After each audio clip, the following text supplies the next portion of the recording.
Welcome back to the Shipyard. Today I wanted to talk about something different. We're not going to do a review, but instead going back to basic, the fundamentals of Star Trek Attack. What is the game? How do we play it? What are the core things that you need to know in order to be successful at getting through a game without having rule mistakes? This isn't meant to be a lesson in how to be super competitive. I'll do another video on that later. But rather, this video is meant just to be a foundation, something you can hopefully show to new players, get them involved, kind of a how-to video. The first thing you need in Star Trek Attack is some kind of fleet. That fleet gives you the basis of what you're flying. You will have a ship, you will have a captain, and you will have some amount of upgrades. Now, when I teach new players, I typically recommend only having a ship and a captain. Let's leave the upgrades for Game 2. We can play a one-on-one match. Let's try to balance the points out, not worry too much about things. Let's look at the anatomy of a ship card. We have attack dice in red, agility value in green, your hull value, that's yellow, and your shield value in blue. I'll explain all of those things later, but basically hull plus shields is your durability. You lose shields first, then hull. Red is your attack value, green is your ability to evade attacking. You'll notice on almost every single ship that attacking is greater than defense, so damage will be dealt all the time. You also have some kind of a ship ability for your named ships. Generic ships do not have an ability. And then in the bottom right, we have a ship cost. For captains, we have a skill value in the lower left, their cost in the lower right, whether or not they get an elite talent in the center, and then their text in the center middle of the card, and also whether or not they are a unique captain on the left side about middle here. For captains, it is important to note that they determine initiative order. For movement, ships with low captains move first, meaning skill 1 goes, then 2, then 3, then 4, and so on. But for attacking, it is the reverse. High captains fire first, then down. So 9s, then 8s, then 7s, all the way back. When there's a tie, that's broken by faction order. Federation, then Klingon, then Romulan, then Dominion, Borg. That's in your core rulebook on page 21. Go ahead and look that up if there's any questions. But I'm getting slightly ahead of myself here. Basic turn of Star Trek Attack is as follows. You choose the maneuver for your ship on the maneuver dial. White moves are normal. Red moves put auxiliary power tokens on your ship and prevent you from doing actions. And green moves are considered easy and they take away auxiliary power. Certain abilities trigger off of doing a green maneuver or a white maneuver, but those are for more advanced games. After you move, you get to take an action. Most of the time, you're going to be doing one of the actions listed on your ship's action bar. There are 7 actions that are on ship's action bars. Evade, target lock, scan, battle stations, cloak, sensor echo, and regenerate. Let me walk you through what each of those does real quick. Target lock gives you the ability to fire photon torpedoes or other secondary weapons if you take them as an upgrade, but also they let you re-roll any of your attack dice when you make an attack against someone. Battle stations let you convert battle station results on your attack or defense roll into hits. A scan action causes the opponent to roll 1 less defense die when you attack them.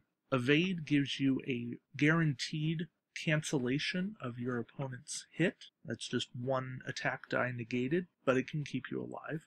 Cloaking means that you flip all your shields to disable, but then you will roll 4 extra defense dice. Sensor Echo is an ability that you can only use while cloaked, but when you Sensor Echo, you can do a 1 or 2 movement to the side, and you can adjust your ship up or down just a little bit. And Regenerate is an action that we only see on Borg or Species 8472 ships. When you regenerate, you get to remove 1 damage card from your ship, but you cannot fire the turn that you regenerate. So those are the core actions in the game.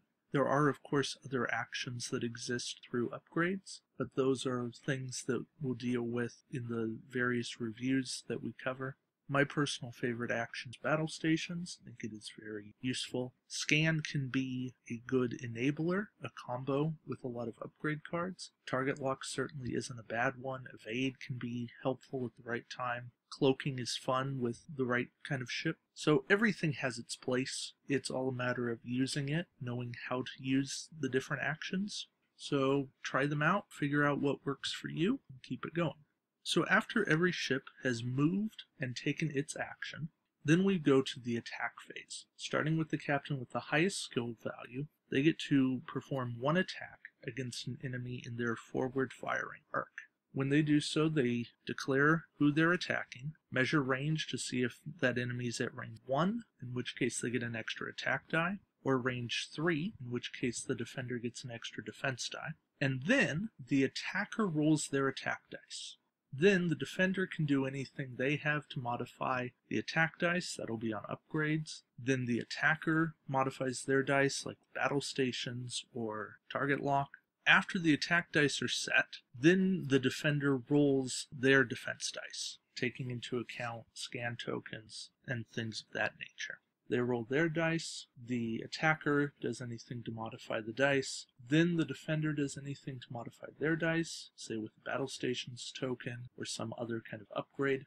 Then you move to the compare results step. First, the defender cancels normal hits, and then critical hits, and lastly, anything that wasn't canceled does damage to the ship's shields, and then if all the shields are gone, then it goes through and it does hull damage. Normal hits go in first, and then criticals. So when you draw damage cards, if it's a normal hit, you draw the card face down, and if it's a critical hit, you turn it face up, and you see what kind of effect the card has. They're all pretty nasty. You don't want critical hits. You don't want damage of any kind, but it's an unavoidable curse of playing this game. You just have to deal with it.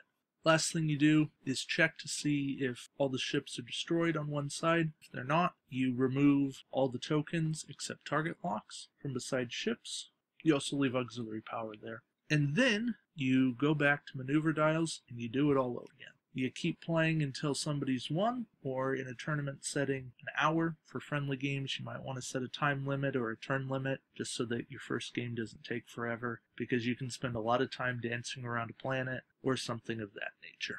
Once you become more familiar with the core rules of the game, I definitely encourage you to try going to 2 ships or 3 ships on each side. Maybe try going up to 80, 90, 100 points, maybe 120. Just see what that's like. Then you'll have a dynamic mix of captain skills, but get used to that fundamental order of low moves first, high shoots first, and just work that order out. If you really need to and you're feeling unsure, get a piece of paper out and just write down that movement order and write down the firing order each time. Be really careful about the initiative order in the rulebook. That trips a lot of people up. By all means, if you have questions about anything that I've talked about here, please leave me a comment. I will be more than happy to respond, clear anything up, and help you guys out, because that's what I'm here to do. I am here to help. Thank you guys for watching the Shipyard. I appreciate it. I hope that I can be of service to you guys as you are learning how to play Star Trek Attack Wing.